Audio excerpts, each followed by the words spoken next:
শীতকালীন প্রতিদিনের খাবার আলহামদুলিল্লাহ যে কোনো সবজি অসাধারণ হয়। আজ রান্না করব কোরাল মাছ দিয়ে সিম আলু, আর রান্না করব ভিন্ন স্বাদের ডিম দিয়ে আলু। পুরো রেসিপি জুড়ে সাথে থাকবেন। রেসিপিটি ভালো লাগলে শেয়ার করতে ভুলবেন না। প্রথমে আমি সিম আলু কোরাল মাছ দিয়ে বসানোর জন্য দিয়ে দিলাম একটা পাতিলে দিয়ে দিলাম পরিমাণ মতো পেঁয়াজ দেওয়ার পরে দিয়ে দিলাম পেঁয়াজ এবং কাঁচামরিচ একসাথে দিয়ে দিলাম। তারপর দিয়ে দিলাম আদা রসুনের পেস্ট দিয়ে দিলাম হলুদের গুঁড়া, লাল মরিচের গুঁড়া, স্বাদ মতো লবণ, ধনিয়া জিরার গুঁড়া, সব মশলা একসাথে দিয়ে পানি দিয়ে মশলাটা কষা নিলাম। এরপরে আমি যে আগে থেকে মাছটা ভেজে রাখলাম, কোরাল মাছটা আমি আসলে ভাজানোটা দেখাই নাই, এমনিতে বড় হয়ে গেল। তো কোরাল মাছের যে ভাজানোর মাছটা আমি আবার দিয়ে দিলাম। মাছটা দিয়ে আবারও মাছটা তুলে নিলাম। মাছটা তুলে নিয়ে আবার একটু পানি দিলাম। পানি দিয়ে আমি আবার দিয়ে দিলাম সিম আবার আলুগুলো দিয়ে ভালো করে কষা নিলাম। কষা নিয়ে আবারও সিমগুলোর ভিতরে পানি দিলাম। পানি দিয়ে দিলাম কোরাল মাছটা দিয়ে পরিমাণ মতো পানি দিয়ে রান্নাটা সেরে নিব। তো এক সাইডে আমি এটা বসাই দিলাম, আরেক সাইডে আমি বসাই দিলাম এখানে দিয়ে দিলাম প্রথমে পেঁয়াজ এবং কাঁচামরিচ। এরপরে দিয়ে দিলাম আলুগুলা দিয়ে তেলের উপরে ভাজতেছি, দুইটাই একসাথে ভাজতেছি, পেঁয়াজ এবং কাঁচামরিচ আলু। তারপর এখানে দিয়ে দিচ্ছি আদা রসুনের পেস্ট দিয়ে দিলাম। এপাশে আবার আদা রসুনের পেস্ট দিয়ে আবারও ভালো করে নেড়ে ছেড়ে দিয়ে এখানে দিয়ে দিলাম আবার লাল মরিচের গুঁড়া, হলুদের গুঁড়া, তারপর ধনিয়া জিরা গুঁড়া, স্বাদ মতো লবণ।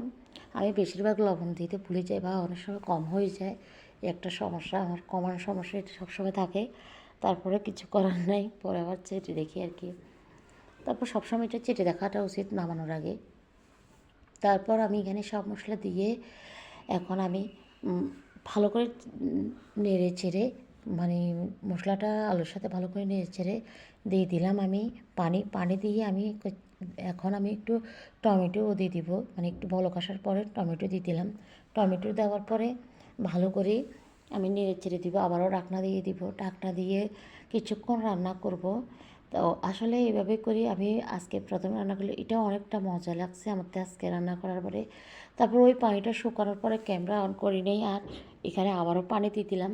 পানি দিয়ে একটু কিছুক্ষণ রান্না করলাম। রান্না করি আমি প্রথম মানে ঘন আসছে, তো ঘন ঘন হয়ে গেছে, মানে চুলার মতো নামানোর আগে আর কি দিয়ে দিলাম একটু ধনিয়া পাতা দিয়ে ঢাকনা দিয়ে দিলাম আবার। তো এদিক দিয়ে আবার ডিমটা রেডি করতেছি। ডিম রেডি করার জন্য ধনিয়া পাতা এবং কাঁচামরিচ দিয়ে দিলাম, কাঁচামরিচ, ধনিয়া পাতা, পেঁয়াজ। তারপর এখানে দিয়ে দিলাম হলুদের গুঁড়া, ধনিয়া জিরার গুঁড়া, একটু লবণ দিয়ে ডিমগুলা ফেটে খুব ভালো করে ফেটে নিলাম। আগে থেকে একটা প্যান বসা দিলাম, প্যানে দিয়ে দিলাম তেলটা গরম হয়ে গেল। তারপর দিয়ে দিচ্ছি এখানে আমি ডিমটা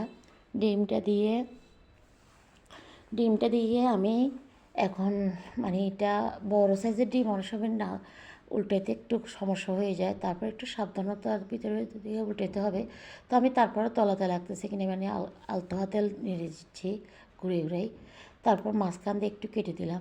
মাঝখান দিয়ে একটু কেটে তারপর না উল্টাতে একটু সুবিধা হবে, সেজন্য আমি মাঝখান দিয়ে কেটে দিলাম। তো এখন আমি এক সাইড করে উল্টে নিব।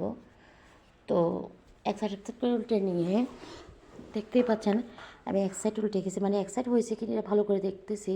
এটা অবশ্যই মানে বারবার উল্টানো যাবে না, একবার উল্টাতে হবে, আর বেশি ফুরানো যাবে না। ডিম ফুরে গেলে খেতেও ভালো লাগে না।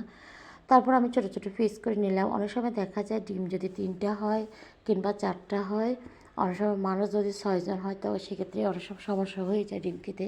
তো সবার জন্য হিসাব করে আমি ডিমটাকে বেজে এভাবে করে রান্না করে ফেললাম।